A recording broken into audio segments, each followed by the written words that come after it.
بسم الله الرحمن الرحيم بسم اللہ الرحمن الرحیم۔ 8 چیزیں روزے کو باطل کر دیتی ہیں، ان میں سے چوتھے نمبر پر ہے خدا، رسول اللہ صلی اللہ علیہ وآلہ وسلم اور ائمہ معصومین علیہم السلام پر بہتان باندھنا۔ پہلا سوال، اگر روزے دار خدا و رسول خدا صلی اللہ علیہ وآلہ وسلم اور ائمہ معصومین علیہم السلام میں سے جھوٹ بات کو منسوب کرے تو کیا روزہ باطل ہو جاتا ہے؟ اب مسئلہ نمبر 1575، اگر روزے دار زبان سے یا لکھ کر یا اشارے سے یا کسی اور طریقے سے اللہ تعالیٰ یا رسول اکرم صلی اللہ علیہ وآلہ وسلم اور ائمہ علیہم السلام میں سے کسی سے جان بوجھ کر کوئی جھوٹی بات منسوب کرے تو اگرچہ وہ فوراً کہہ دے کہ میں نے جھوٹ کہا ہے یا توبہ کر لے، تب بھی احتیاط لازم کی بنا پر اس کا روزہ باطل ہے،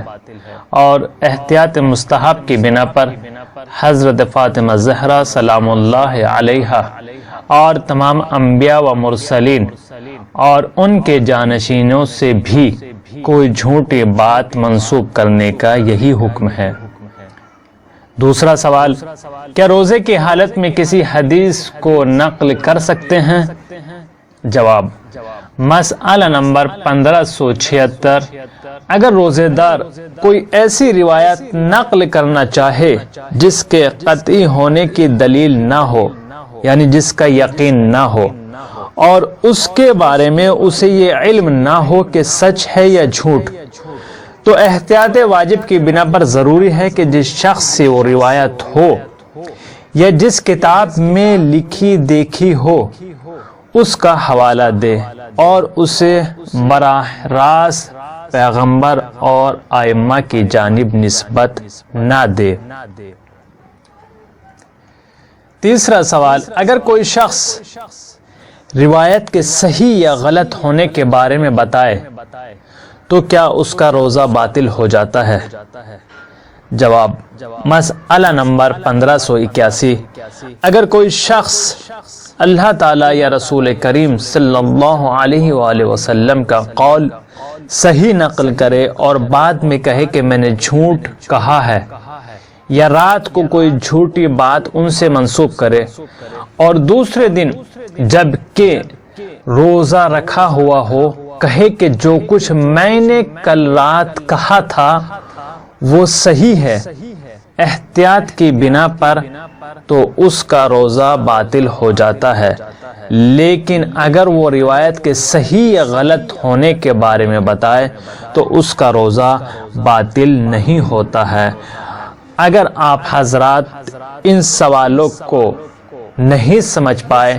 تو آپ ہمارے ڈسکرپشن میں جائیے، وہاں پر لنک دیے ہوئے ہیں، انسٹاگرام، ٹیلی گرام، ایٹا، وہاں پر ہمارے سے آپ رابطہ کر سکتے ہیں تاکہ صحیح طریقے سے معلوم ہو سکے۔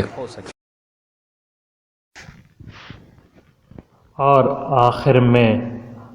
آپ حضرات سے گزارش ہے کہ 1 مرتبہ سورہ حمد اور 3 مرتبہ سورہ اخلاص کی تلاوت کر کے تمام مومن و مومنات کے لیے، بالخصوص ہماری شریک حیات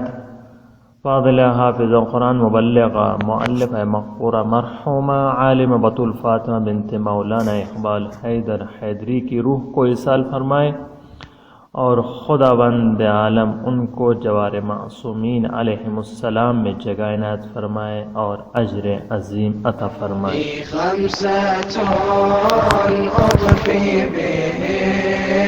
حر الجحيم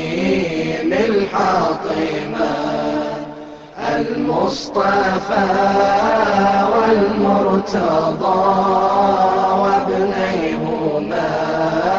والفاطمة صلى الله عليك يا خير البشر